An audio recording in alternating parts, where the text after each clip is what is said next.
Alors, Jordan Bardella, on part d'un homme qui a même pas 30 ans et déjà la tête du Rassemblement national.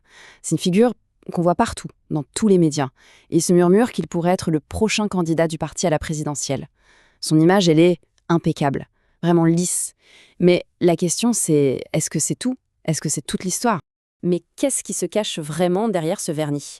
Aujourd'hui, on va s'appuyer sur les enquêtes de Mediapart pour essayer de décortiquer un peu la mécanique de cette image si bien construite. Et pour découvrir ce qu'on trouve de l'autre côté du miroir. Il faut dire que son ascension a été fulgurante.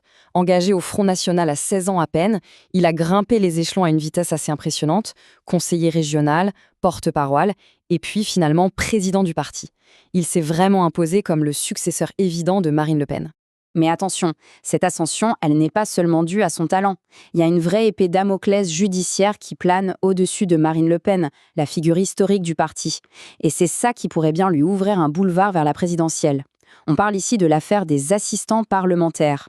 Alors, de quoi on parle exactement?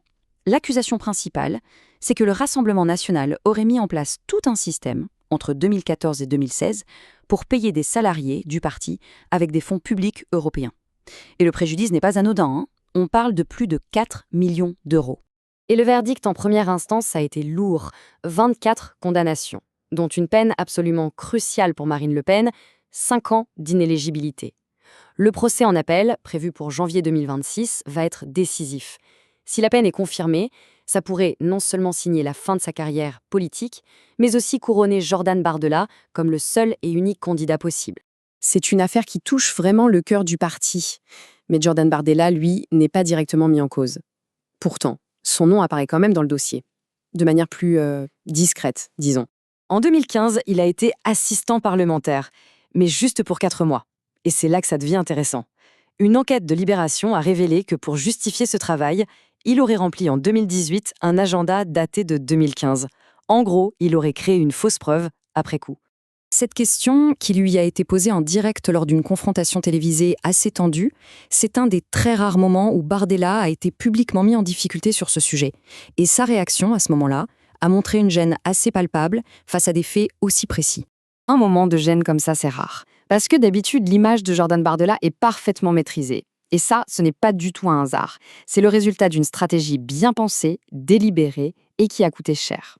Absolument, chaque détail est calculé. On parle de sessions de média training intensifs pour apprendre à paraître sympa, du soutien d'alliés médiatiques très puissants comme le groupe Bolloré, et puis il y a cette histoire personnelle très façonnée, qui met toujours en avant ses origines modestes, tout en oubliant un peu la situation bien plus confortable de son père. Et le plus ironique dans tout ça, c'est que cette belle machine à images a peut-être été huilée avec de l'argent public.